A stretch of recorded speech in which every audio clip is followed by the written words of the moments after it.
हरे कृष्णा कृष्ण कृष्ण हरे हरे, हरे राम राम राम हरे हरे। सभी भक्तों का स्वागत है आज के भागवतम कथा में। तो हम प्रभुपाद लीलामृत पढ़ रहे थे और प्रभुपाद लीलामृत में हमने लास्ट देखा कि मनोहर लाल जैन जो एक बुक डेपोट के इंचार्ज थे, मतलब जो किताब बेचते थे प्रभुपाद उनसे कैसे व्यवहार करते थे, कितनी बार आके मिलते थे। और प्रभुपाद ने ऐसे लोगों के साथ भी बहुत समय बिताया है, 2-2 घंटा प्रभुपाद उनसे बात करते थे। और जब बात करते थे तो प्रभुपाद का जो दृष्टि था, प्रभुपाद का जो सोच विचार था, वो इसमें वर्णन है कि प्रभुपाद हमेशा अपना प्रिंटिंग और अपना वितरण हमेशा बड़ा से बड़ा कराना चाहते थे और वो चाहते थे कि ये जो है सबसे ऊंचे स्तर पे जाए। तो वो हमने कल सुना पूरा। अब बता रहे हैं कि 1964 की बात चल रही है, जनवरी का। अभी 65 मतलब अगले साल जो है प्रभुपाद अमेरिका जाने वाले हैं, तो ये आखिरी साल का लीला है। उसके बाद हम अमेरिका में प्रभुपाद के साथ रहेंगे और प्रभुपाद ने कैसे जो है उधर संघर्ष करते हुए इस्कॉन की स्थापना की वो चर्चा करेंगे। तो 64 में बताया जाए हमारे जो वाइस प्रेसिडेंट थे इंडिया के जाकिर हुसैन, उनसे एक इंटरव्यू हो गया हमारे प्रभुपाद जी का। तो वो मुस्लिम थे, बट उन्होंने पहले भी जब प्रभुपाद का भागवतम उनको प्राप्त हुआ था तो उन्होंने उसके बारे में बहुत अच्छे शब्द लिखे थे। और बताया जाता है कि प्रभुपाद डॉक्टर हुसैन को उनके जो प्रेसिडेंशियल पैलेस था वहां पे मिले और प्रभुपाद ने उनको भागवतम का महत्वपूर्णता बताया और बताया कि ये जो भागवतम है लोगों को कृष्ण प्रेम प्रदान कर सकता है। तो हुसैन जी का एक बहुत मुख्य प्रश्न था कि कृष्ण प्रेम लोगों का कैसे कल्याण कर सकता है। तो उनके प्रश्न काफी थे पर उनके पास समय नहीं था क्योंकि वो वाइस प्रेसिडेंट थे। तो एक तरह से जो है उनका एक तरीका था, जो बड़े बड़े सन्यासी थे और जो हिंदू धर्म का प्रोत्साहन करा रहे हैं, आगे बढ़ा रहे हैं, तो उनसे मिलना और उनको जो है थोड़ा अच्छे शब्द बोल के उनका उत्साह बढ़ाना। तो प्रभुपाद जो है ये अभी जो देखिए जो वाइस प्रेसिडेंट है जो पूरा देश चला रहे हैं, तो उनको जो है अलग अलग लोगों से मिलके अलग अलग लोगों को जो है प्रोत्साहन देना होता है। तो उसी प्रकार से वो प्रभुपाद से भी मिले, प्रभुपाद को भी प्रोत्साहन दिए। तो प्रभुपाद समझ गए ये उनका एक रोज का रीति के प्रमाण है, वो इतना जो जानना नहीं चाहते हैं। लेकिन फिर भी क्योंकि उन्होंने प्रश्न पूछा था तो प्रभुपाद उसको उस समय तो ज्यादा बात नहीं कर पाए, पर प्रभुपाद ने उनको लिख के चिट्ठी में पूरा बताया कि कैसे मुस्लिम्स जो हैं वो भी स्वीकार करते हैं कि अल्लाह से बढ़कर और कोई नहीं है। क्रिश्चियंस भी यही स्वीकार करते हैं, गॉड इज ग्रेट। हाँ, तो अगर सारे धर्म वाले भगवान को मानते हैं, अल्लाह को मानते हैं, जीसस को मानते हैं, तो उनको भगवान के नियम भी पालन करने चाहिए। अब ये अधिकांश समय में देखता हूँ कि लोगों को प्रवचन सुनना अच्छा लगता है, लेकिन प्रवचन सुनने के बाद उसके पालन करना जो है वो बहुत मुश्किल लगता है। तो अधिकांश लोग तो प्रवचन भी नहीं सुनते हैं, लेकिन जो लोग सुन भी लें तो वो लोग सुनेंगे लेकिन फिर उसको पालन करना, बोले भई नाम जप करो, ये करो, तो बड़ी तपस्या उनको लगती। तो यहाँ पे प्रभुपाद बताते हैं कि प्रभुपाद हुसैन जी के लिए लिख रहे थे चिट्ठी में कि जो भारत का सबसे मुख्य चीज है हमारे देश का, ये हम सबको जानना चाहिए कि हमारे देश जो है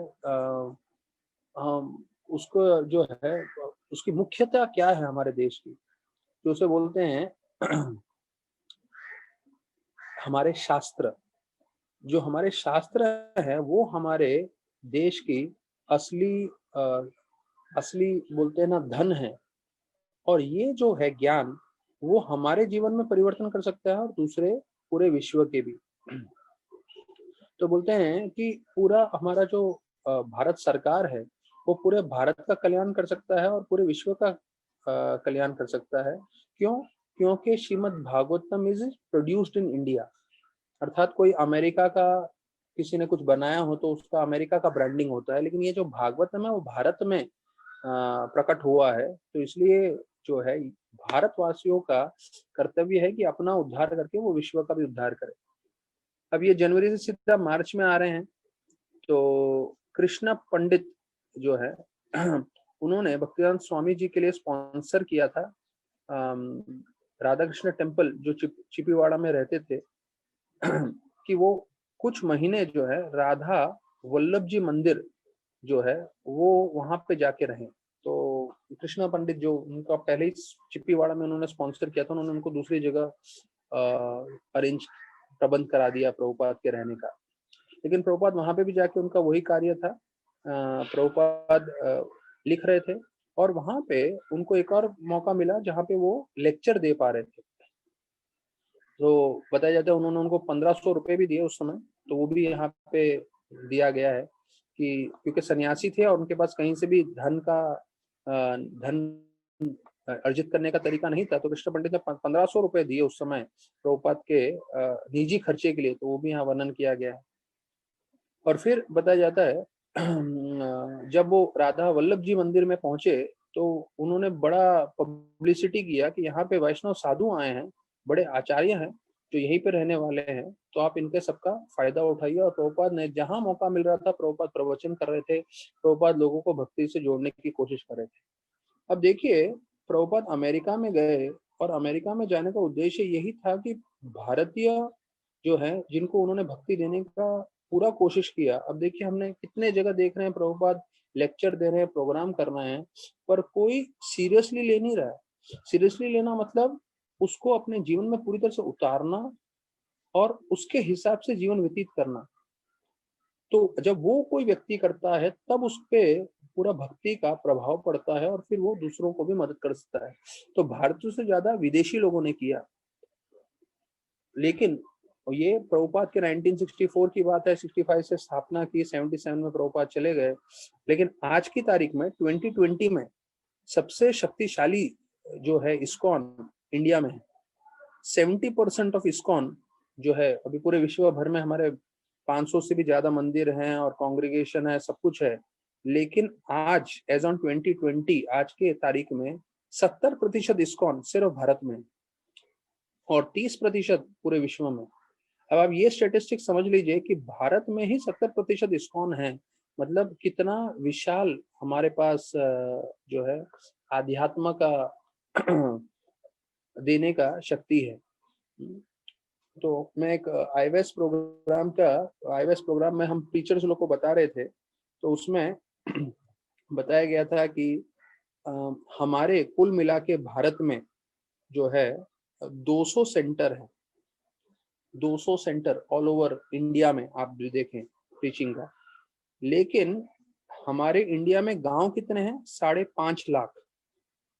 तो देखिए हमारे सेंटर कितने हैं और हमें प्रचार कितना करना है।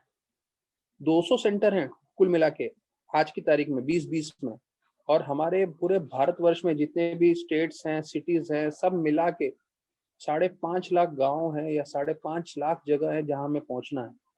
और हमारे सिर्फ अभी तक 200 जगह पहुंचे हैं, मतलब इतना भारत में ही कार्य बाकी है। और भारत क्योंकि पुण्य भूमि है और भारत के लोग जो है तैयार रहते हैं भक्ति स्वीकार करने के लिए, क्योंकि अगर एक बार उनको समझ में आ जाए कि भाई ये हम आत्मा है और आत्मा की संतुष्टि जो है भक्ति करने से है, तो वो दिन दुगनी रात चौगनी प्रगति कर सकते हैं। जून में बताया जाता है प्रभुपाद जो है प्राइम मिनिस्टर लाल बहादुर शास्त्री से उनको मिलने का मौका मिला। तो उनके जो है एक शुभ चिंतक थे दोलाराम काना, जो बहुत ही पहचान वाले व्यक्ति थे, तो उन्होंने प्रभुपाद का प्राइम मिनिस्टर के साथ प्रबंध कराया मीटिंग का। तो ये जो है उनका फोटो हम लोग ने भी देखा है, प्रभुपाद जो है लाल बहादुर शास्त्री के साथ मिल रहे हैं, उनको भागवतम दे रहे हैं। तो प्रभुपाद के लिए लाल बहादुर शास्त्री ने बोला कि ये तो प्रामाणिक साधु हैं, तो इसलिए उनको भी काफी अच्छा लगा मिलने से। अभी बोलते हैं अगले दिन प्रभुपाद ने जो है प्राइम मिनिस्टर शास्त्री जी को जो है एक चिट्ठी लिखा, और जिसमें वो he soon received a reply, तो उन्होंने चिट्ठी लिखा था, उसका उनको जवाब मिला। तो जवाब में लाल बहादुर शास्त्री मतलब प्राइम मिनिस्टर ने उस टाइम पे लिखा कि ना मुझे आपकी चिट्ठी मिली और मैं बहुत कृतज्ञ हूँ कि आपने मुझे श्रीमद् भागवतम दिया, और मैं समझ रहा हूँ कि आप एक बहुत महत्वपूर्ण कार्य कर रहे हैं, और मैं ये जो किताबें हैं वो सारे गवर्नमेंट इंस्टीट्यूशन में पहुंचाने की पूरी कोशिश कर रहा हूँ, और सारे गवर्नमेंट इंस्टीट्यूशन में मैं ये कॉपी दिला रहा हूँ करके। तो देखिए, अभी ये चिट्ठी जो प्राइम मिनिस्टर की तरफ से आई है, और प्राइम मिनिस्टर खुद बोल रहे हैं कि जितने भी गवर्नमेंट की संस्थाएं हैं सब जगह मैं भागवतम पहुंचा रहा हूँ। तो ये एक बहुत अच्छा लाभ हो गया प्रभुपाद को, क्योंकि अभी प्रभुपाद स्वयं मतलब प्राइम मिनिस्टर जो खुद हैं वो प्रभुपाद की किताबों की स्तुति कर रहे हैं, और वो सब गवर्नमेंट ऑफिसेस में पहुंचा रहे हैं। तो ये एक आगे प्रचार के लिए बताने के लिए बहुत अच्छा था। तो बताते हैं, फिर उन्होंने प्रभुपाद जो हैं दूसरे जो इंस्टीट्यूशन में जाते थे तो यहाँ पे अपने हमारे प्राइम मिनिस्टर जी का लेटर दिखाते थे, जिससे वो काफी कार्य करने में संपन्न रहते थे। फिर बोलते हैं जो हमारे मिनिस्ट्री ऑफ एजुकेशन था उन्होंने भी 50 कॉपी लिया श्रीमद् भागवतम का, और वो भी जो है सारे एजुकेशन इंस्टीट्यूशंस में पहुंचा रहे थे। तो मतलब प्रभुपाद, देखिए, प्राइम मिनिस्टर, वाइस प्रेसिडेंट और जो बड़े बड़े इंस्टीट्यूशंस है सब जगह जा जाके कोशिश कर रहे थे प्रचार करने का, उनको बताने का। तो फिर प्रभुपाद जो है वापस से राधा दामोदर मंदिर पहुंच गए, और तीसरा जो भाग था उसमें वो कार्य करने लग गए। और उन्होंने बताया था पहले स्कंद भागवतम के पहले भाग में कि कैसे उसमें जहाँ कलयुग का पूरा प्रभाव बताया गया है कि कलयुग मतलब इस समय ये 4 नियम का पूरी तरह से उल्लंघन होगा, मांसाहार, जुआ, अवैध पुरुष स्त्री संग और शराब इत्यादि। तो हम वही देख रहे हैं कि अभी अधर्म पूरी तरह से बढ़ते जा रहा है। पूरे विश्व में सिर्फ 10% लोग शाकाहारी है, 90% लोग नॉनवेज खाने वाले हैं। और इंडिया में राजस्थान सबसे ज्यादा काउंट में है जो वेजिटेरियन है, जो स्पेशली मारवाड़ीज हैं, वो सबसे ज्यादा पूरे भारत में भी वेजिटेरियन में सबसे ज्यादा मारवाड़ी हैं आज की तारीख में।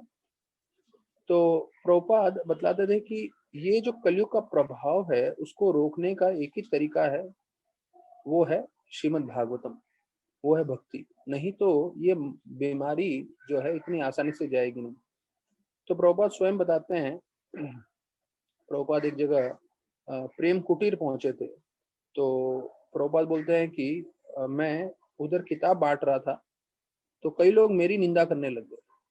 तो देखिए, प्रभुपाद कितनी बार ऐसे लोगों से मिले जो उनकी निंदा करते थे। क्या निंदा कर रहे हैं प्रभुपाद की? कैसे सन्यासी हैं, देखो, सन्यासी सन्यासी हैं, सन्यास डंडा लिया हुआ है और किताब बेच रहे हैं। सो ये उनको ठीक नहीं लगा कई लोगों को। जो बताया जाता है, प्रेम कुटीर के जो मेन प्रामाणिक जो उधर के फाउंडर थे और जो डायरेक्टर्स थे वो लोग नहीं बोल रहे थे, पर जनरल पब्लिक ये बोल रही थी। तो प्रभुपाद बता रहे हैं कि हमेशा लोग मिलेंगे जो आपको बुरा भला कहेंगे, आपकी बुराई करेंगे, पर जो भक्त होता है वो इन सब चीजों से ज्यादा प्रभावित नहीं होता और भक्ति करते रहते हैं। आप आज भी देखेंगे बहुत सारे लोग हैं विश्व भर में और भारत में भी, सो कॉल्ड एजुकेशनलिस्ट या सो कॉल्ड जो भी आप बोल सकते हैं उनको, वो लोग इस्कॉन की भी खूब निंदा करते रहते हैं कि इस्कॉन वाले जो है हाँ, एक निंदा ये है इस्कॉन के प्रति कि इस्कॉन जो है भारत का पैसा विश्व भर में भेजता है। अरे भैया, आपने इस्कॉन का अकाउंट्स देखा है, ऑडिट किया है, आपने हर मंदिर का जाके देखा है कितना प्रॉफिट आ रहा है और वो कितना पैसा भेज रहा है विदेश में। मतलब मूर्खता की तरह से वो लोग बोलते हैं और ये भी नहीं समझते वो कि प्रभुपाद, जब उन्होंने अभी इस्कॉन की स्थापना की, प्रभुपाद ने कहा था विश्व के जितने भी सेंटर्स हैं वो सब पैसा देंगे, क्योंकि मुझे बॉम्बे में 3 जगह मंदिर बनाना है। एक जू इस्कॉन बॉम्बे में, दूसरा वृंदावन में कृष्ण बलराम टेम्पल, और तीसरा मायापुर में। तो ये प्रभुपाद के टाइम पे था, प्रभुपाद का जब ये जो इस्कॉन की स्थापना कर रहे थे 65 से लेके 77 के बीच में। तो प्रभुपाद विश्व में सब लोगों को बोल रहे थे आप लोग जो भी है पैसा यहाँ भेजिए, यहाँ भेजिए। और यहाँ तक कि प्रभुपाद के जो किताब वितरण हो रहे थे तो किताब वितरण का सीधा 50%, 50% प्रॉफिट जो है मंदिर बनाने में लग जाता था, और 50% प्रॉफिट वापस से किताब का जो है प्रिंटिंग और वो सब कार्यों में लगता। तो देखिए प्रभुपाद के टाइम पे प्रभुपाद का उद्देश्य था, अभी भी आप देखें हमारा जू इस्कॉन जो है बम्बई में, सब लोग इस्कॉन मतलब जू इस्कॉन को ही जानते हैं। वो इतना प्रसिद्ध हो गया है क्योंकि प्रभुपाद की इच्छा थी उसको प्रसिद्ध करने की। और फिर मायापुर और वृंदावन, वृंदावन तो पूरा डेवलप हुआ है क्योंकि हमारा जो है इस्कॉन का मंदिर है वहां पे। लोकल लोग उसको अंग्रेजों का मंदिर बोलते हैं। और अगर आप किसी भी साइकिल रिक्शा वालों को बोलेंगे तो बोलेंगे 6 गोस्वामियों के मंदिर है वो जाना चाहिए और अंग्रेज मंदिर। तो ये भी बड़ा तीर्थ स्थान है। और जो अंग्रेज मंदिर में जाता है उधर का जो दर्शन करता है तो उसके हिसाब से जो है उनको सबसे उत्तम लगता है, क्योंकि इस्कॉन का इतना कार्य है। अभी जैसे कार्तिक का महीना चल रहा है, अगर लॉकडाउन नहीं होता है तो वहां पे रूम नहीं मिलता है। इतना उधर होटल्स आ गए हैं, सब आ गए हैं। क्यों? क्योंकि प्रभुपाद की इच्छा थी वृंदावन को डेवलप करना, जो है बॉम्बे को डेवलप करना। और मायापुर, मायापुर अभी भी लोगों को मालूम नहीं है जगह, वो खेत के बीच में है ऐसा लगता है, क्योंकि कलकत्ता से 4-5 घंटा है। तो लोगों को लगता है मायापुर कहाँ पे है, क्या है, लेकिन वो जन्मभूमि है चैतन्य महाप्रभु का। और उसके लिए प्रभुपाद ने पहले ही बताया था कि यहाँ पे सबसे जो है भव्य मंदिर आना चाहिए पूरे विश्व का। तो इसलिए हम देखते हैं टेम्पल में पूरे वर्ल्ड में सबसे बड़ा टेम्पल मायापुर में बन रहा है। अधिकांश आप समझ सकते हैं 70% बन चुका है अभी तक। अभी सिर्फ 30% बचा हुआ है जो 1-2 साल में बन जाएगा और उसके बाद उसका ओपनिंग होगा। तो ये जो मंदिर है एक तकरीबन 1000 करोड़ की लागत से बन रहा है मंदिर। और अभी मैं आपको बता दूं कि इस मंदिर के लिए भी पूरी दुनिया से लोग पैसा दे रहे हैं। यहाँ तक कि हमारे जो मेन पुजारी हैं जन्ना निवास प्रभु, वो नित्यानंद प्रभु की पादुकाएं लेके पूरे विश्व भर में गए और बोले कि हम ये मंदिर बना रहे हैं, आप प्लीज डोनेशन दीजिए करके। और पूरे विश्व से हमारे सारे भक्तगण जो हैं डोनेशन दे रहे हैं इस मंदिर को बनाने के लिए। तो ये लोग जस्ट बिना सोचे समझे ये बोलते हैं कि भाई इस्कॉन जो है वो भारत का पैसा बाहर भेज रहा है। अरे भैया वो भारत की संस्कृति बाहर भेज रहा है, भारत का जो भागवत का ज्ञान है वो बाहर भेज रहा है। और बाहर लोग पशु तुल्य जीवन जी रहे हैं, तो पशु तुल्य जीवन जीते हुए नरक में जाने से लोग को बचा रहा है और बाहर का पैसा भारत में ला रहा है। क्योंकि इस्कॉन के ही आप देखेंगे कितने सारे डिवोटीज पूरी दुनिया से आते हैं वृंदावन के लिए, कितने डिवोटीज आते हैं मायापुर के लिए, और कितने सारे डिवोटीज दूसरे स्थान के लिए आते हैं। तो ये एक्चुअली इस्कॉन की सही चीज है। तो कई बार आप लोग ऐसे भक्तों से मिलेंगे जो इस्कॉन के बारे में कुछ अलग चीज बोल रहे हैं, मतलब नकारात्मक रूप से बोलते हैं, नेगेटिव तरीके से बोलते हैं। तो आप लोग अगर उसको जवाब दे सकते थे तो ठीक है, वरना उनको बोलना चाहिए आप हमारे दूसरे भक्तों से बात कर लीजिए जिनको इसके बारे में पूरा ज्ञान है। तो यहाँ पे प्रभुपाद जो है वही वर्णन कर रहे हैं कि कैसे उनको भी निंदा किया गया था। फिर बोलते हैं कि मैं वहाँ पे 15 दिन रहा दालमिया परिवार के साथ, और उन्होंने मुझे वहाँ एक मकान दिया था रहने का। तो प्रभुपाद उनको फिर उन्होंने इतना भी ऑफर दिया था कि आप यहाँ पे काफी समय के लिए रह सकते हैं, मतलब आप यहीं पे जो है अपना रहने का प्रबंध कर सकते हैं। तो प्रभुपाद ने बोला नहीं, क्योंकि मेरा जो है उद्देश्य है पूरा भागवत का लिखना और उसका प्रचार करना और विदेश जाना भी। तो इसलिए प्रभुपाद वहां नहीं गए। और दूसरा, प्रभुपाद दालमिया फैमिली के बोलते हैं कि वो लोग विषयी हैं। विषयी मतलब एक भौतिकवादी व्यक्ति होता है तो उसके नजदीक ज्यादा रहने से आपको उनका प्रभाव आता है। देखिए आप जिस व्यक्ति के साथ जिसका संग करेंगे वैसा आप पे प्रभाव पड़ेगा। तो आप अगर भौतिकवादी व्यक्ति के साथ संग करोगे तो उसका प्रभाव आप पे आने लगेगा। जैसे कोई भक्त के साथ संग करता है, और जैसे राधानाथ महाराज बताते हैं भक्त मतलब हमेशा कृष्ण के बारे में बोलता है। तो जब आप उनका संग करते हो, उनके बारे में कृष्ण के बारे में सुनते हो, शुद्ध भक्तों के बारे में जैसे प्रभुपाद के बारे में हम सुन रहे हैं, तो उससे जो है हमारे मन में काफी आध्यात्मिक ऊर्जा आती है। आध्यात्मिक रूप से हम जो है बहुत प्रसन्न हो जाते हैं। तो यहाँ पे बता रहे हैं कि प्रभुपाद जो है प्राइम मिनिस्टर का साथ जिनका जो मीटिंग हुआ था उनका लेटर भी आया था। तो प्राइम मिनिस्टर का और एजुकेशन मिनिस्टर का, तो एजुकेशन मिनिस्ट्री से कि उनको 50 वॉल्यूम चाहिए। तो ये सब दिखाते थे प्रभुपाद कॉपी जब भी उनको मिलना होता था किसी बड़े लोग से, कि भाई मैं प्राइम मिनिस्टर से मिला हूँ और वो लोग भी ऑर्डर मेरा प्लेस किए हैं। अब यहाँ पे प्रभुपाद बता रहे हैं कि उन्होंने सोचा कि बम्बई जाना चाहिए और सुमति मोरारजी जो इंडिया स्टीमशिप कंपनी की मालकिन है उससे मिलना चाहिए, क्योंकि उन्होंने पिछली बार उनको स्पॉन्सर बताया था कि अमेरिका जब भी जाएंगे तो हम आपको 50% स्पॉन्सरशिप करेंगे।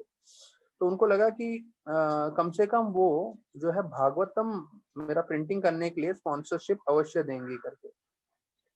तो बोलते हैं कि उनको जो है मीटिंग करने मिला ही नहीं। तो क्योंकि उनके जो सेक्रेटरी थे उनको लगा ये साधु इनका समय क्यों लेना चाहेगा और समय लेके बर्बाद करेगा, इसलिए वो कभी इंटरव्यू नहीं दे रहे थे प्रभुपाद को उनसे मिलने के लिए, सुमूर्ति मोरारजी का। तो प्रभुपाद जो है मोरारजी के ऑफिस में सीढ़ियों पर जाके बैठ गए कि जब वो जा रही हैं तो वो उनसे एक बार मिल पाए। तो बताया जाता है कि वो वहां बैठे रहते थे और उन्होंने कई घंटों, कम से कम यहाँ लिखा 5 घंटे सीढ़ियों पे बैठे रहे। अब देखिए इतने बड़े आचार्य हैं, पर ये आचार्य ने, हमारे प्रभुपाद ने कितना संघर्ष किया है। 5 घंटा सीढ़ियों पे बैठना, मतलब हम लोग भी शायद बैठे होंगे कभी सीढ़ियों पे, पर 5-10 मिनट से ज्यादा हम कभी बैठे नहीं है। प्रभुपाद 5 घंटा बैठे रहे सिर्फ इस औरत से मिलने के लिए। और जब वो इस औरत से मिले, मतलब ये मोरारजी जी जब निकली, तो वो जब जैसी निकली तो पूरी तरह से लोगों से घिरी हुई थी और पूरा बिजनेस का बात कर रही थी। और बात करते करते उनका नजर इन स्वामी पे पड़ा तो वो रुक गई। तो वो बोले ये साधु यहाँ क्यों बैठे हैं? तो उनके जो सेक्रेटरी थे चौकसी, तो बोले 5 घंटे से बैठे हैं। तो बोले अरे इतने देर से इन सन्यासी को क्यों बैठाया है? तो वो बोले, उन्होंने नमस्कार किया और बोले मैं आपके लिए क्या कर सकती हूँ? तो उन्होंने बताया कि मैं ऐसा भागवत और इसके बारे में प्रिंटिंग कराने के लिए आपसे मिलना चाहता हूँ। तो बोले ठीक है, आप कल आ जाइए ऑफिस में, हम आपको मदद करेंगे। ऐसे करके सुमति जी ने बताया। इनके जो सेक्रेटरी थे चौकसी, वो हमारे एक ब्रह्मचारी को मिले थे और वो बोले यहाँ पे लीलामृत में हमें मालूम है कि वो 5 घंटा बैठे, पर हमें सिर्फ यहाँ पे एक इंस्टेंस के बारे में मालूम है, मतलब एक बार प्रभुपाद वहां पे गए और 5 घंटा रुके। तो बोले वो एक बार नहीं, उन्होंने कई बार चक्कर काटे हैं, कम से कम 20-30 बार चक्कर काटे इनके ऑफिस के प्रभुपाद ने। तो चौकसी जी जो हमारे ब्रह्मचारी को मिले, उसने पर्सनली इस बार के बारे में बताया कि कैसे ये प्रभुपाद इतना जो है मेहनत करते थे, एक एक डोनर के पीछे इतना चक्कर लगाते थे। हमारे कृष्ण चंद्र प्रभु जो अभी इनिशिएटेड डिवोटी हैं, पहले जब वो नॉन डिवोटी थे तो गिरिराज महाराज जैसे 4-4 5-5 घंटे उनके ऑफिस के बाहर रुके रहते थे मिलने के लिए। और उनको मालूम चलता था कि ये यहाँ बैठे हुए हैं तो कहीं तो पीछे के रास्ते से, पीछे के दरवाजे से भाग जाते थे। बोले नहीं, मैं इनको मिलूंगा तो ये मुझे पकड़ेंगे और फिर बताएंगे ऐसा। तो एक एक डिवोटी, एक एक व्यक्ति को डिवोटी बनाने के लिए कितना मेहनत करना पड़ता है, कितना शक्ति डालना पड़ता है, हम सोच नहीं सकते। फिर बताते हैं वो उन्होंने जो है सुमति मोरारजी ने प्रिंटिंग के लिए जो है स्वीकार कर लिया और उन्होंने बोला कि हम आपको इसके लिए जो है धन इत्यादि दे देंगे करके। अभी जो है ठीक है, तो अभी हम इस पे यहाँ पे होल्ड कर देते हैं, क्योंकि अभी जन्माष्टमी वृंदावन में आने वाला है और उसके लिए प्रभुपाद जो है वो इनको बुलाने वाले हैं, उत्तर प्रदेश के गवर्नर को, विश्वनाथ दास। तो उसका चर्चा जो है हम कल करेंगे। तो आज एकादशी है, तो मुख्य रूप से जो है तो उस एकादशी के बारे में हम चर्चा कर लेते हैं। रामा एकादशी वर्णन किया गया है। तो संक्षेप में मैं बता देता हूँ आपको इसके बारे में कि एक राजा थे मुचुकुंदा। अब ये मुचुकुंदा हमारे भागवतम के मुचुकुंदा नहीं है, जिन्होंने जो है काली अवन को दृष्टि से जला दिया था, ये वो मुचुकुंदा नहीं है, दूसरे मुचुकुंदा है। पर ये भी मुचुकुंदा बताया जाता है बहुत भक्ति में आगे थे और इतना भावपूर्वक भक्ति करते थे, यहाँ तक कि बताया जाता है इंद्र, वरुण और अन्य देवतागण भी इनके मित्र थे। और इन मुचुकुंदा के भक्ति करने से बताया जाता है उनके पूरे राज्य में जो है प्रसिद्धि थी, सब लोग सुखी थे, सब लोग जो है संपूर्ण रूप से भौतिक और आध्यात्मिक रूप से आनंद प्राप्त कर रहे थे। और उनकी पुत्र थी चंद्रभागा। और बताया जाता है चंद्रभागा नाम उन्होंने इसलिए दिया क्योंकि हमारे भारत में चंद्रभागा नामक नदी है जो बहुत ही शुद्ध मानी जाती है। तो फिर उनका जो है उन्होंने विवाह कराया शोभना से। अब ये चंद्रभागा के बारे में मैं बता दूं कि ये जब 8 साल की छोटी लड़की थी तब से वो एकादशी पालन कर रही थी, और 8 साल से जितने के जितने एकादशी होते हैं 24 के 24 एकादशी पूरी तरह से निर्जल। तो वो मुचुकुंदा और बताया जाता है चंद्रभागा जो उस राज्य में रहते थे, तो वहां पे वो इतने कठोरता से भक्ति करते थे कि यहाँ पे बताया जाता है कि जब एकादशी आता था तो वहां पे कोई जानवर, हाथी, घोड़े, गैया, कोई भी पानी भी नहीं पिएगा। बाकी अनाज खाना या कुछ और खाना जानवरों का तो दूर की बात है, पूरा का पूरा राज्य जो है निर्जल एकादशी करता था। देखिए, तो बताया जाता है शोभना जब जो है शारीरिक रूप से कमजोर थे, जब उनको मालूम चला, वो वहां पर आए थे कि मुझे भी निर्जल पूरी एकादशी करनी पड़ेगी, तो बोलने लगे कि अरे मेरा शरीर इतना स्वस्थ नहीं है, अगर मैं एकादशी करने जाऊंगा तो शायद मेरे जीवन के लिए सही नहीं होगा। लेकिन फिर भी उसकी भार्या जो चंद्रभागा है उसने बोला हमारे राज्य में तो कोई जानवर भी एकादशी का व्रत नहीं तोड़ता, जल नहीं लेता, तो आप कैसे ले सकते हैं, आप तो दामाद हैं इस राज्य के। और वो ही हुआ, क्योंकि वो पूरी तरह से निर्जल तरह से फास्टिंग कर रहे थे, तो अगले दिन सूर्योदय में उन्होंने प्राण त्याग दिए शोभन ने। तो प्राण त्यागने के कारण, तो लेकिन जब ये एकादशी पालन किया था वो था आज का एकादशी, रामा एकादशी। तो प्राण त्याग दिए फास्टिंग करते करते, तो उनको उसके फल स्वरूप में जो है राजा बनते हैं मंदराचल पर्वत का। फिर कई जगह इसमें वर्णन किया गया है मंदराचल पर्वत का जो राज्य था, वहां के दीवारों में भी जो है सोने, मोती और अलग अलग बहुमूल्य पत्थर जड़े रहते थे दीवारों में। तो बोलते इतना धनी वो पूरा जगह था, उसका वर्णन नहीं कर सकते। लेकिन क्योंकि उनको भी थोड़ा अध्यात्म का ज्ञान था ही शोभना को, तो फिर वो उनको समझ में आता है कि ये तो सिर्फ क्षण भंगुर है, जब शरीर समाप्त हो जाएगा तो हम लोग सब इसको छोड़ देंगे। तो उनका एक इच्छा था कि मैं कैसे ये भोग, ये आनंद जो है लंबे समय के लिए, मतलब मान लीजिए कि हमेश के लिए भोग कर सकूं।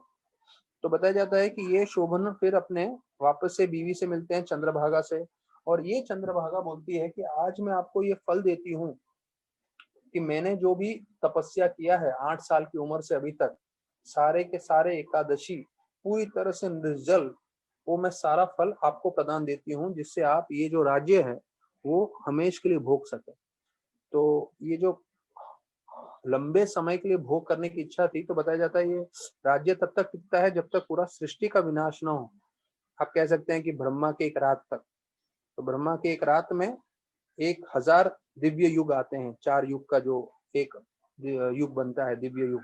तो इतना समय तक उन्होंने भोग किया। तो ये बताते हैं इस रामा एकादशी का ये फल है कि अगर कोई फास्टिंग करता है तो उनको वो राजा भी बन सकता है। तो कृष्ण भगवान युधिष्ठिर महाराज को बताते हैं ये पूरी कथा, और ये पूरा ब्रह्म वैवर्त पुराण में वर्णन किया गया है, और साक्षात व्यासदेव जी ने इसकी रचना की है। तो बोलते हैं सिर्फ जैसे हम लोग ब्रह्म वैवर्त पुराण के बारे में सिर्फ सुन रहे हैं, तो सिर्फ सुनने मात्र से हमारे पूरे पाप नष्ट हो रहे हैं, और साथ साथ हम भगवत धाम जाने के लिए योग्य बन जाते हैं। और बताया जाता है जो ये रामा एकादशी पूरी तरह से पालन करते हैं, जो ज्यादा से ज्यादा भगवान का नाम जप करते हैं, तो बताया जाता है ब्राह्मण हत्या के जो पाप हैं उससे भी व्यक्ति मुक्त हो सकता है। तो ये जो है पूरी महिमा इस एकादशी की बताई गई है। तो हम इसी एकादशी के साथ जो है भागवतम में आ जाते हैं। तो भागवतम में जो बताया गया है, हम लोग कल चर्चा कर रहे थे चौथे स्कंद भागवतम में से।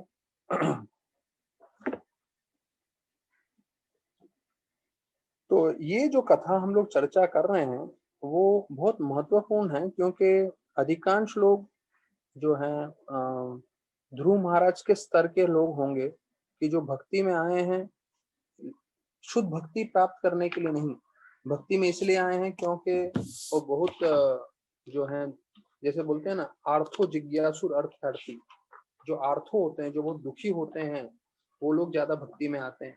तो उनका एक उद्देश्य है कि भाई हमारे जीवन में दुख खत्म हो जाए, या हम को थोड़ा इतना भौतिक रूप से चीजें मिल सके जिससे हम आराम से अपना जीवन व्यतीत कर सकें। तो उस उद्देश्य से कई लोग आते हैं। तो ये काफी प्रेरणा देने लायक ये कथा है। तो हमने कल 29वें अध्याय तक चर्चा किया था और 29वां श्लोक बहुत लंबा तात्पर्य था। तो मैंने आप लोग को बताया भी था कि ये बहुत महत्वपूर्ण है हमारे लिए कि ध्रुव महाराज असंतुष्ट क्यों थे, तो वो पूरा हमने चर्चा किया था।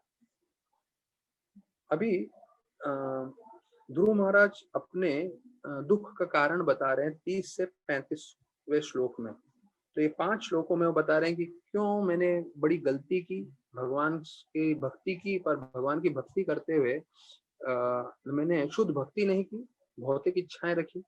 तो वो मैंने जो गलती की है उसके ऊपर ये पूरे प्रश्न है, पूरे श्लोक है। तो 30वां श्लोक जो है वो वर्णन किया गया है। ध्रुव उवाच भी, ध्रुव महाराज स्वयं बोल रहे हैं, समाधिना नैक भावेन यत् पदम विदु सन्नाधया ऊर्ध्व रेतसा मसेर अहम सद्भिर अमुष्य पादयोस छायम उपद्य गतः प्रथम मति। ध्रुव महाराज बोल रहे हैं, वो अपने आप सोच रहे हैं, यहाँ पे ऐसा बताया गया है कि कई लोग जो हैं बहुत चेष्टा करते हैं भगवान की कृपा प्राप्त करना, और भगवान की कृपा प्राप्त करने के लिए यहाँ पे सनंदन का नाम आया हुआ है, जिन्होंने अष्टांग योगा किया और उससे उनको कई जन्मों के बाद जो है भगवान के चरण प्राप्त हुए। देखिए यहाँ पे वो खुद सनंदन जो चतुष कुमार है, सनंदन, सनातन, सनातन, सनत कुमार और सनक, ये 4 चतुष कुमार है जिसके बारे में हमने पहले चर्चा किया है कि कैसे जय विजय उनको प्रवेश नहीं देते हैं वैकुंठ धाम में, तो वो लोग श्राप दे देते हैं और उस वक्त भगवान विष्णु भी भागकर आते हैं उनको बचाने के लिए। तो ये जो चतुर कुमार हैं बोलते हैं उन्होंने जन्मों जन्मों तक अष्टांग योगा किया था भगवान को प्राप्त करने के लिए, और यहाँ पे ध्रुव महाराज बोल रहे हैं कि मुझे तो सिर्फ 6 महीने में भगवान प्राप्त हो गए, लेकिन मेरी विचार भगवान के विचार के जैसे नहीं थी, इसलिए मेरा पतन हो गया। क्यों? क्योंकि मैं भगवान से जो है भौतिक चीज मांगने के लिए मैं जुड़ गया। तो यहाँ पे बोलते हैं सद्भीर मासे, सद्भीर मासे मतलब षड मतलब 6 और मासे मतलब महीने। तो बोले कई लोगों को जो है महीने जन्मों जन्म लग जाते हैं भगवान की कृपा प्राप्त करने के लिए। तो यहाँ पे हमने सनातन जो है उनका नाम सुना, जो चतुर कुमारों में से एक है, चतुर ब्रह्मचारी जो है, 4 कुमार जिन्हें बोलते हैं। तो उनको इतने जन्मों जन्म लग गए और मुझे सिर्फ जो है 6 महीने में प्राप्त हो गया। लेकिन फिर भी बताया जाता है कि मेरी मति ही, मति शब्द का प्रयोग हुआ है, मति मतलब मेरा मन, वो दूसरी चीजों में आकर्षित था। तो इसलिए मैं भगवान का पूरी तरह से चरणों का छाया नहीं ले पाया। पद्यो छायम मतलब मैं भगवान के पूरा आश्रय नहीं ले पाया। तो एक चीज हमारे लिए बहुत जरूरी है कि जब तक हमारा मन भौतिक चीजों की तरफ आकर्षित रहेगा, हम पूरी तरह से भगवान का आश्रय नहीं ले पाएंगे। तो जितना हम दूसरी चीजों, भक्ति को छोड़ के हम दूसरी चीजें हमारे मन में रखेंगे तो बहुत मुश्किल है भगवान की पूरी कृपा प्राप्त करना। तो एक भक्त जो है वो मंदिर में गए और सबसे सीनियर ब्रह्मचारी को बोले कि मुझे मालूम है भागवत में बताया गया है कि हमें ये सब दूसरी इच्छा नहीं करनी चाहिए, पर मैं रह नहीं सकता, मुझे ये सब चीजें चाहिए मेरे जीवन में, तो मैं क्या करूं? मतलब उसके मन में कोई इच्छा होगी।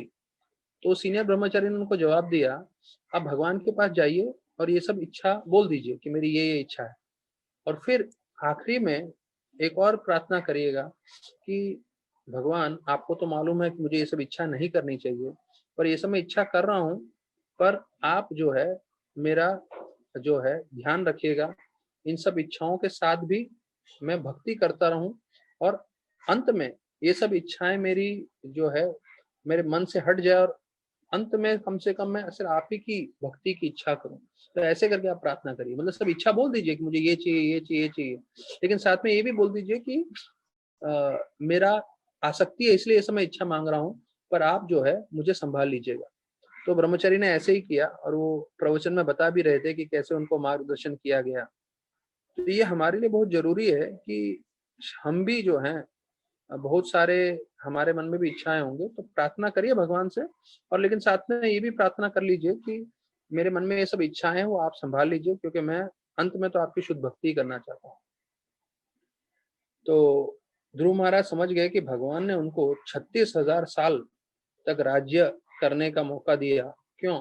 क्योंकि उनकी इच्छा थी भोग करने की, और वो माया के प्रपंच में थे, और वो अपनी सौतेली माँ से बदला लेना चाहते थे, और उनको जैसे अपने पिताजी से भी बड़ा राज्य चाहिए था। तो ये सब कारण से भगवान ने उनको 36,000 बोला, 36,000 साल यहीं पृथ्वी पे रहो, राजा बने रहो और भोग करते रहो। तो फिर अगले श्लोक में आ रहा है, अहो बतो ममनात्मयम मनद भाग्यस्य पश्यत भवच्छिद्धा पादमूलम गत्वा याच यद अंतवत। तो इसमें बोल रहे देखो मैं कितना दुर्भाग्यशाली हूँ, मंद भागस्य। तो जो बोलते हैं ना, भाग्य मतलब हमारा नसीब, और मंद भाग्यस्य मतलब मैं दुर्भाग्यशाली हूँ। मैं भगवान के चरणों को प्राप्त किया, और उस भगवान के चरण से जो है भव छिद्धि, भव छिद्धि का मतलब है कि भव मतलब ये भौतिक जगत को बोलते हैं भव, और छिद्धि मतलब जो काट देता है, छेदना या काटना, छिन्नी करना जिसे हम बोलते हैं। तो बोलते हैं भगवान के चरण पे कोई भक्ति करता है तो ये कोई भी इस भौतिक जगत के चक्रव्यूह से बाहर निकल जाता है। लेकिन मैं इतना मूर्ख था, मैंने वो सब नहीं मांग के भगवान से क्या मांगा कि मैं जो है उस भौतिक जगत में मुझे इंद्रभोग मिले या मुझे भौतिक चीजें मिले। तो ये हमें ध्यान रखना है कि हमारा उद्देश्य ये सब भौतिक चीज नहीं होना चाहिए। हमारा उद्देश्य सिर्फ आध्यात्म में तरक्की करने का होना चाहिए। जैसे हम 10 नाम अपराध सुनते हैं, हाँ, तो 10 नाम अपराध बताया जाता है, अगर हम जब 10 नाम अपराध नहीं करेंगे तब हम शुद्ध नाम करने की कोशिश करेंगे। तो 10 नाम अपराध कभी कभी हमें चर्चा करना चाहिए। इतने महीनों से हम प्रवचन कर रहे हैं, जो हरि नाम कर रहे हैं, हम लोग नाम जप कर रहे हैं, उसके प्रति कौन से 10 नाम अपराध होते हैं वो पहले मैं आपको बता देता हूँ। और उसमें से जो प्रमुख 4 हैं जो वैष्णव जिसमें फंस जाते हैं वो मैं आप लोग को बताऊंगा। तो पहला है भक्तों की निंदा करना, जो पूरी तरह से सेवा में लगे हैं।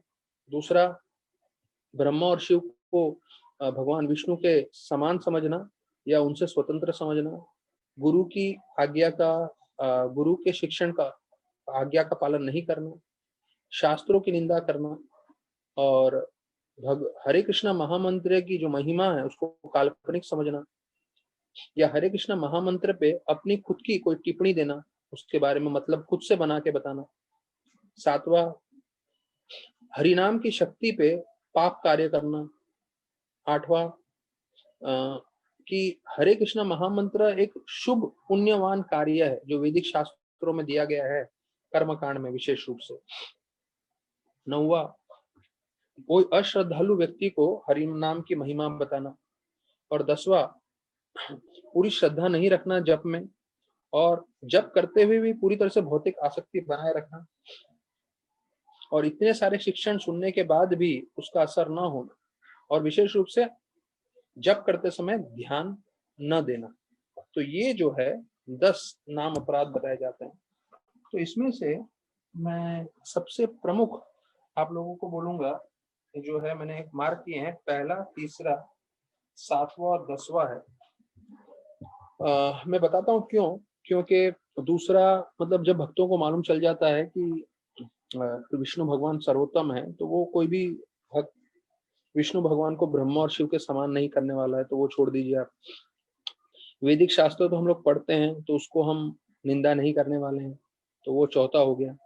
5वां, भगवान के हरिनाम की महिमा को हम काल्पनिक नहीं समझते, तो ये 5वां हो गया। 6ठा, हम उसके ऊपर कोई टिप्पणी नहीं देते, तो ये भी हो गया। 8वां, ये कर्म कांड में जो है पुण्य कमाने के लिए वो भी हम मानते नहीं है, क्योंकि हमें मालूम है जब करने से हम भगवत धाम जा सकते हैं और ये भगवान से भिन्न नहीं है, तो हमें पूरा मालूम है। 9वां, कि अश्रद्धालु व्यक्तियों को हरिनाम की महिमा। तो अश्रद्धालु लोगों को हरिनाम की महिमा नहीं बतानी चाहिए। किसी को श्रद्धा नहीं है तो उसको महिमा नहीं बतानी चाहिए। उसको हरिनाम बोल सकते हो, पर उसको बैठा के 10 मिनट प्रवचन देने की आवश्यकता नहीं है कि हरिनाम कितना शक्तिशाली है। तो एक प्रश्न पूछा गया था कि हम लोग इतना हरिनाम करते हैं, रास्तों में जो है मृदंग करताल ले जाके हरिनाम करते हैं, तो लोगों को हरिनाम तो मिल रहा है, उसमें बहुत सारे अश्रद्धालु लोग होंगे। तो यहाँ पे बताया गया है कि हरिनाम की महिमा नहीं बतानी चाहिए। हरिनाम आप किसी को भी दे सकते हो, अश्रद्धालु व्यक्ति को भी हरिनाम मिलेगा तो उसका उद्धार होगा। जब वो सुनेगा तो उसका आध्यात्मिक उन्नति होगा। तो ये महत्वपूर्ण है कि उसको महिमा मत बताइए। तो ये तो मैंने मेन बता दिए 6। अभी जो 4 भक्तों को ध्यान रखना है। पहला, भक्तों की निंदा नहीं करनी चाहिए जो पूरी तरह से, यहाँ लिखा है who have dedicated their life for propagating the holy name of the Lord। विशेष रूप से जो प्रचारक है, ऐसे तो निंदा किसी की भी नहीं करनी चाहिए, पर सबसे सर्वोत्तम आ जाते हैं जो प्रचारक हैं। यहाँ पे लिखा है जो भगवान की महिमा, भगवान का गुणगान करने में पूरा उन्होंने जीवन दिया है, तो उनका हमें निंदा नहीं करना चाहिए। पहला, अब जैसे बताया राधानाथ महाराज ने कि हमें किसी का भी निंदा नहीं करना, नए भक्तों का भी निंदा नहीं करना, और जो अभक्त हैं बाहर के जो है उनका भी हमें निंदा नहीं करना। फिर यहाँ तीसरा बताया गया है, तो ये पहला हमें ध्यान रखना है कि हम कभी भी अपने जीवन में निंदा ना करें। फिर तीसरा बताया गया है कि हम अपने गुरु के जो निर्देशन दिए हैं उन्होंने, उसका अवज्ञा नहीं करना चाहिए। तो जैसे प्रभुपाद ने हमें बताया 16 माला 4 नियम, तो वो हमें जो है पूरी तरह से करना चाहिए। तो गुरु जो भी बताते हैं उसके शिक्षण का, उनके टीचिंग्स का अवज्ञा नहीं करना चाहिए। तो ये दूसरा चीज है, हमें बहुत ज्यादा ध्यान रखना है। और फिर हमें ये नहीं सोचना चाहिए क्योंकि हम हरिनाम जप कर रहे हैं तो हरिनाम हमें शुद्ध कर देगा तो हम पाप कार्य करें। तो भक्तों में ऐसा नहीं है कि जानबूझकर करते हैं, पर उनको लगता है कि क्योंकि मैं हरिनाम कर रहा हूँ तो मैं बच जाऊंगा, इसलिए वो जो है कभी कभी कुछ भी कर देते हैं। तो वो ध्यान रखना है। ये 7वां है। और 10वां है कि ध्यान पूर्वक जप करना चाहिए। और हमें इतना हरिनाम के बारे में महिमा मालूम चला है, तो उसके साथ हमें अपनी जो भौतिक आसक्ति है वो कम करने की पूरी कोशिश करनी चाहिए। तो ये 10 नाम अपराध है। तो ये 10 नाम अपराध हमें पूरा ध्यान रखना चाहिए, और इसको ध्यान रखते हुए हमें कभी अपराध नहीं करना चाहिए। जैसे चैतन्य महाप्रभु बोले वैष्णव अपराध मतलब हाथी माता अपराध है। हाथी माता मतलब पागल हाथी के समान, अगर उसको छोड़ दिया जाए तो कैसे वो सब कुछ नष्ट कर देता है। तो वैसे ही जो हमारी भक्ति लता है, जो भक्ति का जो हमारा पेड़ है, उसको पूरा ये पागल हाथी विनाश कर सकता है। तो इसलिए वैष्णव अपराध नहीं करना चाहिए। अगर कोई वैष्णव गलती करा भी है तो आप उसके बीच में मत पड़िए, उसको और कृष्णा को छोड़ दीजिए। तो कृष्ण और वो आपस में सुलझा देंगे, आप उनके साथ बीच में मत पड़िए, आप निंदा मत करिए, आप कुछ बुरा मत बोलिए। तो ये हमारी सहनशीलता की परीक्षा है कि कभी कुछ हमारे साथ बुरा होता है और कोई डिवोटी करता है, तो क्या हम जो है बिना बुराई किए रह सकते हैं क्या? और सबसे उत्तम तो यह है कि हर वैष्णव में हम कुछ ना कुछ अच्छा देखें और अच्छा देखते हुए उनकी स्तुति करते रहें। तो यहाँ पे वर्णन किया गया है जो हम श्लोक बोलते हैं कि हर वैष्णव जो है, हम वैष्णव को प्रणाम करते हैं। तो मंदिर में, राधा गोपीनाथ मंदिर में जब जपा करते हैं, जपा करने से पहले मॉर्निंग प्रोग्राम स्टार्ट होता है संसार दावा प्रेयर से, बाद में नरसिंह आरती, बाद में तुलसी आरती, बाद में कुछ अनाउंसमेंट्स होते हैं, चेतोदर्पणम मार्जनम शिक्षाष्टकम होता है, 10 नाम अपराध होता है, और अंत में ये श्लोक बोलते हैं। वो श्लोक बोलने के पश्चात सब लोग माला करने बैठते हैं, 16 माला, जो तकरीबन तकरीबन 5:45 से 7:30 तक का जो टाइम है, 1.25 घंटा। तो वो ये श्लोक है जो हम सब वैष्णव को प्रणाम करते हैं। वंच कल्पतरुभ्यस्य कृपा सिंधुभ्येव च पतितानां पावनेभ्यो वैष्णवेभ्यो नमो नमः। तो हमें समझना चाहिए कि अभी जैसे हम सब वैष्णव के संग में बैठ के कथा सुन रहे हैं, हो सकता है हमारे परिवार में भी सब वैष्णव हैं। तो ये जो वैष्णव हैं उनको जो है कल्प वृक्ष पेड़ के समान बताया गया है। कल्प वृक्ष पेड़ के समान मतलब कल्प वृक्ष पेड़ कैसा होता है, आप जो इच्छा करोगे उसके नीचे खड़े रह के तो सारी इच्छा हो जाए, पूरी हो जाएगी आपकी। तो बोलते हैं वैष्णव उसके समान है, एक कल्प वृक्ष पेड़ के समान है। तो हमारी जो भी इच्छा है वो सब पूरी हो जाएगी अगर हम वैष्णव के संग में रहेंगे। तो देखिए कितना महत्वपूर्ण चीज है। हमारी सारी इच्छाएं, अभी हम देख रहे हैं ध्रुव महाराज की इतनी बड़ी इच्छा थी वो पूरी हो गई। तो हमारी सारी इच्छाएं पूरी हो सकती हैं हम वैष्णव के संग में रहेंगे तो। और बताया जाता है सबसे बड़े कृपालु होते हैं वैष्णव। सभी पतितों का उद्धार करना चाहते हैं और वो कृपालु होते हैं। तो अगर हम कोई दूसरी इच्छाओं से भी जुड़ते हैं उनके पास, तो हमारी भौतिक इच्छा तो पूरी होगी ही होगी, लेकिन उनकी कृपा से, वैष्णव की कृपा से जो है हमारा आध्यात्मिक रूप से भी कल्याण हो जाएगा। तो इसलिए जब हम वैष्णव को प्रणाम करते हैं तो हमें समझना चाहिए कि ये वैष्णव कल्प वृक्ष पेड़ के समान है, क्योंकि उनके संग में हम भक्ति कर पाएंगे। भक्ति करना मतलब कृष्ण भगवान के संपर्क में आना। तो कृष्ण भगवान हमारी सारी इच्छाएं पूरी करने में सक्षम हैं। वो कोई भौतिक व्यक्ति नहीं है, वो पूर्ण पुरुषोत्तम भगवान है। तो हमारे मन में भी हमने कोई इच्छा कहीं हृदय में किसी कोने में रह गई होगी, जो हमने भगवान को बताया नहीं भी होगा, तो भगवान पूरी तरह से सक्षम है उसको पूरा करने के लिए। तो ये 10 नाम अपराध थे और वैष्णव प्रणाम था। तो ये बहुत महत्वपूर्ण है हमारे लिए जानना और करना। तो यहाँ पे मंद भाग्य करके बता रहे हैं कि क्या मेरा मंद भाग्य था, ध्रुव महाराज बोल रहे हैं। हम 31 श्लोक में हैं, तो उसमें बोल रहे हैं कि मैंने भगवान से अंतवत, अंतवत मतलब जिसका अंत हो जाता है वो चीज मांगी, मतलब भौतिक चीज मांगी, सृष्टि और वगैरह। तो ये मेरी मूर्खता है। मैंने ये नहीं मांगा कि वो जो है मेरे भौतिक जो जगत के जो चक्र है उससे मुझे उद्धार दें, मुझे भगवत धाम भेज दें। तो ये जब वो प्रार्थना करना है, उनके प्रार्थना के साथ साथ हमें समझना है हमारा जीवन का एकमात्र उद्देश्य क्या होना चाहिए, कि ये जीवन अंतिम जीवन है। जितना भी हम हरि कथा सुन रहे हैं, जितना भी भक्ति कर रहे हैं, उसका उद्देश्य हमें समझना चाहिए कि ये जीवन अंतिम जीवन, उसके बाद हमारी आत्मा जो है भगवत धाम जाके भगवान के साथ अनित्य रूप से, अनित्य काल के लिए भगवान की सेवा कर सके, भगवत धाम में रह सके। क्योंकि वहां पे बीमारी नहीं है, बुढ़ापा नहीं है, मृत्यु नहीं है, कोरोना वायरस बिल्कुल भी नहीं है, और जितने भी भौतिक जगत के अलग अलग प्रॉब्लम्स यहाँ पे हम देखते हैं, भूख प्यास वगैरह वगैरह जो है यहाँ पे जितना प्रॉब्लम्स करता है वो कुछ भी नहीं है वहाँ पे। तो यहाँ पे प्रभुपाद जो है तात्पर्य में बता रहे हैं 31 श्लोक में द वर्ड अनात्मयम, हाँ बहुत जरूरी है इस श्लोक। मालूम है क्या होता है? अनात्मय शब्द है जिन लोगों को आत्मा के बारे में नहीं है। तो आज के तारीख में मैंने जैसे बताया 10,000 लोग में 9,000, हाँ 10,000 लोग में 9,999 लोगों को आत्मा के बारे में मालूम ही नहीं है। वो सिर्फ अपने आप को शरीर समझ के ही मान रहा है, चल रहा है। ये सिर्फ भारत की संख्या में बता रहा हूँ, अगर पूरा विश्व का लेंगे तो और बढ़ जाएगा, तो शायद हो जाएगा लाख में एक व्यक्ति को सिर्फ मालूम है कि हम आत्मा है। और आत्मा जानना एक चीज है, क्योंकि अपने इंडिया में सब लोग बोलेंगे हम आत्मा है, लेकिन आत्मा के स्तर पे कार्य करना वो ज्यादा जरूरी है। तो ऋषभ देव जो भगवान के ही अवतार हैं, प्रभुपाद उनके बारे में वर्णन कर रहे हैं कि जब तक मनुष्य ये नहीं समझेगा कि वो आत्मा है और उसको आध्यात्मिक दृष्टि प्राप्त नहीं होगी, तो वो जो भी कार्य करता है वो अंधकार में कर रहा है और उसका जीवन पूरी तरह से विफल हो जाता है। तो ये चीजें है ना, हमें रोज सुनना बहुत जरूरी है। मैं देख रहा हूँ प्रभुपाद के तात्पर्यों में यही सब चीजें वापस से बार बार बताया गया है। क्यों? जिससे जो पढ़ने वाले हैं, हम जैसे भक्तगण, हमारे मन में बैठ जाए कि भक्ति सबसे सर्वोत्तम है। भौतिक चीजें हमें करना है क्योंकि हम इस दुनिया में रह रहे हैं, लेकिन हमें यह समझना है अगर उसके भक्ति छूट जाएगी तो हमारा जीवन पूरा अंधकार में रहेगा और जीवन में जो भी हम कार्य करेंगे वो पूरा विफल रहेगा।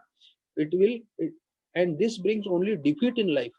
डिफीट मतलब पूरी तरह से आप जो है पराजय प्राप्त करेंगे। भले ही आज के तारीख में कोई बहुत ही धनी व्यक्ति हो, बहुत ही प्रसिद्ध व्यक्ति हो, जैसे हमारे जो है कई भौतिक जगत में हम देखते हैं धनवान व्यक्ति होते हैं या बहुत फेमस लोग होते हैं, एक बार उनकी मृत्यु हो जाती है तो सिर्फ किताबों में कुछ समय के लिए वो लोग रहते हैं। मैं फेमस लोगों की बात कर रहा हूँ, उसके बाद कोई पूछता भी नहीं एक समय जाने के बाद। तो उनका पूरा जीवन जो है वो परास्त हो जाता है, विफल हो जाता है, वो इसमें बताया गया है। तो हिरण्यकशिपु के बारे में वर्णन कर रहे हैं कि हिरण्यकशिपु ने क्या मांगा ब्रह्मा जी से कि मुझे मुझे आप अमर बना दीजिए। तो उनका जवाब क्या था, भाई मैं खुद ही अमर नहीं हूं तो आपको कैसे मैं अमर बना सकता हूँ। तो हिरण्यकशिपु के बारे में वर्णन आता है, हिरण्यकशिपु मतलब जो है लोभ के प्रतिनिधि हैं। देखिए, जो जय विजय थे उन्होंने 6 बार जन्म लिया था, रावण, कुंभकर्ण, पहले हिरण्याक्ष, हिरण्यकशिपु, रावण, कुंभकर्ण और शिशुपाल, दंतवक्र। तो ये 6 बार उन्होंने जन्म लिया, तो 6 अनर्थों के प्रतिनिधि हैं। तो हिरण्यकशिपु मतलब लोभी, हाँ, हिरण्य मतलब सोना और कशिपु मतलब जो नरम बिस्तर। तो वो इंद्रभोग करना चाहते थे और ज्यादा से ज्यादा सोना एकत्रित करना चाहते थे, तो लोभी है। फिर बताया जाता है हिरण्याक्ष क्रोध है, कुंभकर्ण जो इल्यूजन जो से हम बोलते हैं उसके प्रतिनिधि है, रावण काम के प्रतिनिधि है, शिशुपाल द्वेष के प्रतिनिधि है। तो प्रभुपाद बतलाते हैं कि द्वेष आध्यात्मिक जगत में भी है। जैसे चंद्रावली वो राधा रानी से द्वेष करती है, लेकिन ये द्वेष किसके लिए कर रही हैं, कृष्ण की प्रसन्नता के लिए। तो जब वो लोग द्वेष करते हैं और एक दूसरे के साथ कंपटीशन करते हैं, तो वो उनका उद्देश्य क्या है कि हम ज्यादा कृष्ण को प्रसन्न कर सकें, हम ज्यादा कृष्ण की सेवा कर सकें। तो जो द्वेष इस भौतिक जगत में है उस रूप में नहीं होता है, पर एकदम शुद्ध रूप में वो द्वेष होता है आध्यात्मिक जगत में। फिर दंत वक्र जो है अहंकार का प्रतिनिधि करते हैं। तो जैसे ये 6 राक्षस, 6 अनर्थ प्रतिनिधि करते हैं, वैसे रामायण में 3 राक्षस, 2 राक्षस है और एक और है जो 3 ऐसे गुणों का प्रतिनिधि कर रहे हैं। ताटक राक्षस जो है, ताटका राक्षसी, तो शायद वो पहली थी राक्षसी जिसको मारा था राम भगवान ने, तो वो क्रोध का प्रतिनिधि करती है। मंत्रा अयोध्या में जो थी वो लोभ का प्रतिनिधि करती है। और सुपर्णखा वो काम का प्रतिनिधि करती है। और वैसे ही दूसरे भी हैं रामायण में से भी, पर ये 3 मुझे ध्यान आ रहे हैं तो मैंने आप लोग के साथ चर्चा कर लिया। तो ये रामायण में और इसमें बताया गया है कि कैसे ये लोग सब इनसे प्रभावित थे।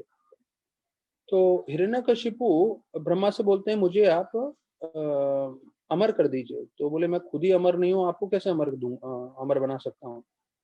तो प्रभुपाद बता रहे हैं कि सिर्फ भगवान ही हमको जो है अमर बनने की जो हमारी इच्छा है, या हम कभी मृत्यु को प्राप्त न हो, वो प्रदान कर सकते हैं। हरिम बिना न मृतम तरंती, आप मृत्यु पे विजय प्राप्त नहीं कर पाएंगे जब तक आप भगवान कृष्ण के आश्रय में नहीं आते। तो भगवान का एक नाम है भवचित। भवचित, भव मतलब ये भौतिक जगत, और चित मतलब जो हमें इस भौतिक जगत के जन्म मृत्यु के जो प्रवाह है उससे बाहर निकाल सकता है। उसके लिए एक बहुत महत्वपूर्ण है चीज कि हमारी कोई अभिलाषा नहीं होनी चाहिए भक्ति करते समय। तो ये रूप गोस्वामी ने सिखाया है हमें, अन्य अभिलाषिता शून्यम, अन्य अभिलाषिता, कि हमारी भक्ति करते समय कोई और अभिलाषा नहीं होनी चाहिए, और कोई अभिलाषा होगी भी तो उसे शून्य बना देना चाहिए, खत्म कर देना चाहिए। फिर प्रभुपाद इसके 31 श्लोक के अंत में महत्वपूर्ण चीज बताते हैं कि कैसे ध्रुव महाराज, उनको दीक्षा मिल गया था नारद मुनि से, जो नारद मुनि स्वयं में बड़े वैष्णव हैं, उनको मंत्र भी मिल गया था ओम नमो भगवते वासुदेवाय, जो विष्णु मंत्र है। और इस विष्णु मंत्र के जप करने से वो विष्णु लोक जा सकते थे। लेकिन अभी ध्रुव महाराज जो है उसके ऊपर पश्चाताप कर रहे हैं कि मुझे विष्णु मंत्र मिला था इतने बड़े वैष्णव से, पर उसका जप करके मैंने भौतिक इच्छा की प्राप्ति की, इसलिए वो ज्यादा दुखी हो रहे थे कि मुझे इतना बड़ा विष्णु मंत्र मिला, मुझे भगवान के भक्त की कृपा मिली, लेकिन देखो मैं कितना मूर्ख हूं कि मैंने शुद्ध भक्ति नहीं की। तो प्रभुपाद ये बोलते हुए हमारे लिए निर्देशन दे रहे हैं आखिरी के 2 लाइन में, कि हम लोग सब जो भक्ति कर रहे हैं, हमारे मन में भी कोई और भौतिक इच्छा नहीं होनी चाहिए, नहीं तो हम भी वैसे ही दुखी हो जाएंगे जैसे ध्रुव महाराज दुखी हुए। देखिए, अगर हमें भौतिक इच्छा रहेगी तो कृष्ण भगवान के लिए मुश्किल नहीं है भौतिक इच्छा पूरी करने की, लेकिन जब भौतिक इच्छा वो पूरी कर लेंगे तो उसके बाद हम लोग दुखी हो जाएंगे कि क्यों हमने भगवान से ये मांगा वो मांगा। तो भगवान भी बोलते हैं कि किसी को भौतिक इच्छाएं चाहिए मैं तुरंत दे देता हूँ, किसी को ये बोलते हैं ना मिस्टिक पावर चाहिए या अलौकिक शक्ति चाहिए, मैं वो भी दे देता हूँ। किसी को मुक्ति चाहिए, मैं वो भी दे देता हूँ। लेकिन किसी को शुद्ध भक्ति चाहिए, वो मैं नहीं देता हूँ। क्यों? क्योंकि शुद्ध भक्ति देने से मैं खुद ऐसे भक्त के अधीन हो जाता हूँ, इसलिए मैं शुद्ध भक्ति इतनी आसानी से नहीं देता हूँ। तो फिर 32वें श्लोक में आ रहा है, मतिर विदुषिता देवे पतद्भिर असेन अशिंशुभि यो नारद वचस्तत्यम नाग्रह इसम कस्सतमः। तो अभी ये बोल रहे हैं कि ये जो सारे देवतागण हैं, हाँ, उन्होंने मेरी बुद्धि भ्रष्ट कर दी थी। मति विदूषित, विदूषित मतलब दूषित कर दिया। किन्होंने? देवे। हाँ, तो ये सब देवताओं ने मिलके मेरा बुद्धि भ्रष्ट कर दिया और मैं वैकुंठ लोक नहीं जा पाया, मैं शुद्ध भक्ति नहीं कर पाया। ऐसे करके ध्रुव महाराज भी देवताओं पे दोष डाल रहे हैं। तो बोलते वो देख नहीं सकते कि कोई भक्ति में प्रगति करे, और इसलिए उन्होंने ऐसा कार्य किया। तो प्रभुपाद लिखते हैं कि हमने वैदिक शास्त्रों में बहुत जगह देखा है कि जब देवता देखते हैं कोई तपस्या कर रहा है, तो किसी न किसी तरह से उनके जीवन में कोई अड़चन दे के उनका पतन करा देते हैं। इसमें लिखा नहीं है, पर विश्वामित्र मुनि ने का पतन हो गया था अप्सरा के साथ, वो हमें मालूम है। और शकुंतला फिर बाद में पैदा हुई थी उनके संग से।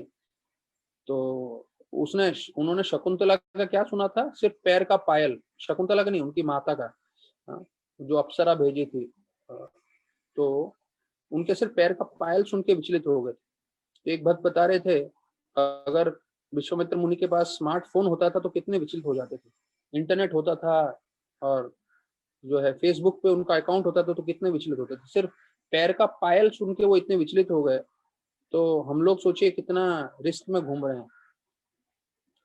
तो फिर बताते हैं कि भगवत गीता में लिखा है कि शीने पुण्य मर्तम लोकम विशंति, कि अगर कोई देवलोक में भी रह रहा है तो कोई बड़ी बात नहीं है, वहां से भी वो पतन होके पृथ्वी पे आने ही वाला है, समय की बात है। तो जैसे जिसके पास बहुत पुण्य होता है वो देवलोक तक पहुंच जाते हैं, लेकिन देवलोक तक पहुंचने के बाद जैसे उनका पुण्य खत्म हो जाता है तो वापस पृथ्वी में आ जाते हैं। अभी यहाँ पे ध्रुव महाराज बोल रहे हैं कि अरे मैंने बड़ी गलती की, मेरे गुरु महाराज के शिक्षण मैंने स्वीकार नहीं किए। क्योंकि यहाँ पे वो जो शुरुआत के अध्याय में नारद मुनि ने जो शिक्षण दिया था उनको याद आ रहे हैं कि आपको सम्मान और अपमान से ज्यादा विचलित नहीं होना चाहिए। तो ये नारद मुनि ने बताया था कि भले आपके सौतेले मानव ने आपका अपमान किया है, पर आपको अपमान और सम्मान इन दोनों से विचलित नहीं होना चाहिए। तो ये सब शिक्षण हमारे लिए भी है। कभी कभी होगा कि कोई हमारा भी अपमान कर दे, या होगा कि कोई हमें ज्यादा सम्मान भी दे, तो दोनों से हमें विचलित नहीं होना है। फिर वो बोल रहे थे, ध्रुव महाराज को याद आ रहा है कि मैं इससे विचलित वास्तविक रूप में हो चुका था। और उनको ध्रुव महाराज बोल रहे हैं कि मैंने सोच लिया था कि मैं भगवान से वर प्राप्त करूंगा ही, और इसलिए मैंने नारद मुनि के जो उन्होंने मुझे शिक्षण दे रहे थे तो वो मैंने स्वीकार नहीं किया। तो वो शिक्षण मुझे ये देने वाले थे कि मैं शुद्ध भक्ति करके भगवत धाम चले जाऊं, लेकिन मैंने वो स्वीकार नहीं किया, और अभी उसके बारे में सोच के वो और दुखी हो रहे हैं। और बोल रहे हैं मेरे मन में क्या था कि मैं अपनी सौतेली माँ से बदला लूं, और ये सब मैं सोचता रहा। तो बोल रहे हैं कि गुरु से मिलके जो गुरु आपको शिक्षण दे रहे हैं, शुद्ध भक्ति दे रहे हैं, वो स्वीकार नहीं करके आप गुरु का संग तो ले रहे हो, भक्ति तो कर रहे हो, लेकिन भक्ति करते करते आपका मन में पूरा लिस्ट चालू है, मुझे ये चाहिए, मुझे ये चाहिए, मुझे ये चाहिए। तो बाद में भविष्य में आप दुखी रहोगे। तो भगवान से आप प्रार्थना कर सकते हो, मुझे ये चाहिए, ये चाहिए, ये चाहिए, लेकिन साथ साथ मुझे आपकी शुद्ध भक्ति भी चाहिए। तो कृपया करके आप शुद्ध भक्ति को पहले रखिएगा, ये सब चीजों को बाद में रखिएगा। तो अभी वो बता रहे हैं कि उनके गुरु महाराज के सारे शिक्षण जो है वो पालन नहीं कर पाए, उनकी चेतना बिगड़ गई। और फिर भी भगवान इतने कृपालु हैं, यहाँ वर्णन आ रहा है कि भगवान ने ध्रुव महाराज को जो है सब कुछ दे दिया, मतलब वैकुंठ में प्रवेश भी दे दिया, और साथ साथ इस भौतिक जगत में जितना उनको इंद्र भोग करना है, राज्य चाहिए, सब दे दिया। तो यहाँ वर्णन आ रहा है कि भगवान भक्त में दोष नहीं देखते। भगवान देखते हैं कि चलो किसी तरह से मेरे पास आया है तो कोई बात नहीं, मैं इसको शुद्ध भक्ति प्रदान करता हूँ। तो वो यहाँ पे वर्णन किया गया है। तो ये हम 32 श्लोक चर्चा कर चुके हैं। तो कल हम 33वें श्लोक से आगे बढ़ेंगे। बहुत बहुत धन्यवाद सभी भक्तों का। हरे कृष्णा।